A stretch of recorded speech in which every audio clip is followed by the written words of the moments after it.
Starting off with our top focus in this edition, you must have seen the headlines today. The United States has decided to halt military aid to Ukraine. The new president of the United States says he wants to end the war. He wants unfettered American access to Ukraine's rare earth minerals in return. He continues to criticize Ukrainian President Volodymyr Zelensky following their disastrous meeting at the Oval Office last Friday.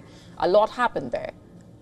Today, after holding a series of meetings with top national security officials, he has decided to temporarily suspend aid to Ukraine, a decision that will severely cripple the country's war-fighting capabilities.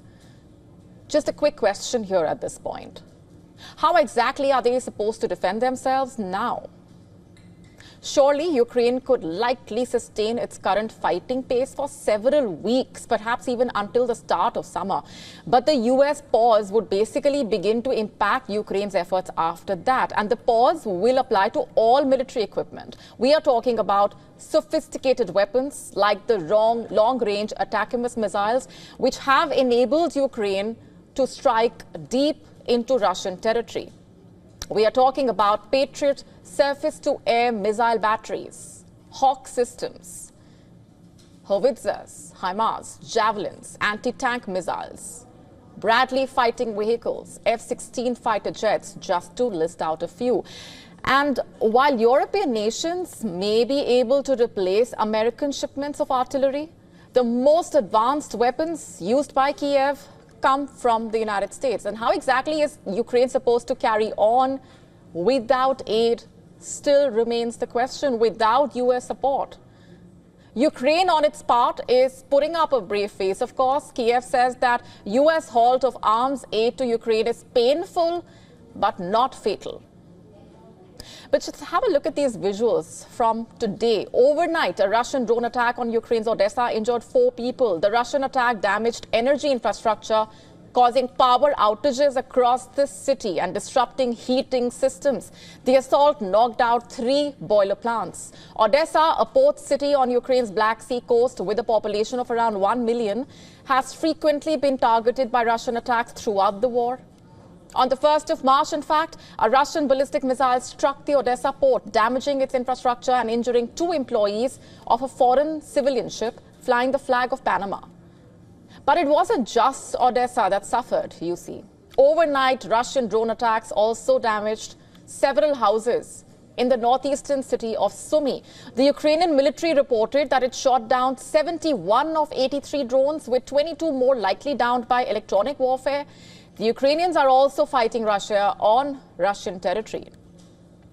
On Tuesday, a Ukrainian drone attack targeted an industrial facility in Syzran, a city in southern Russia. There were no casualties, however. An oil refinery was damaged in the attack. Additionally, a mass drone assault by Ukraine ignited a fire at an oil pipeline in a district of southern Rostov, where falling debris caused a blaze at an industrial storage facility. Now, the key point here is that despite the ongoing discussions about diplomacy to end the war, the fighting and the violence on the ground have not ceased. Today, the Kremlin said that pausing US military assistance would be the best contribution to peace.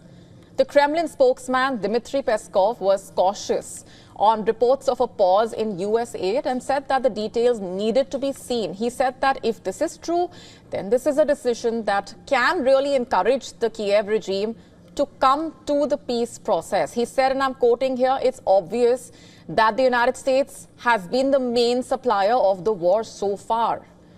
If the United States stops being an arms supplier or suspends these supplies, it will probably be the best contribution to the cause of peace," quote unquote. And as far as Ukraine is concerned, its lawmakers have called the US decision problematic, and they are hoping for European help. Listen in.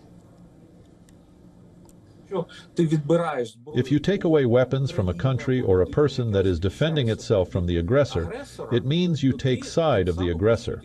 I hope this would not happen, but it happened.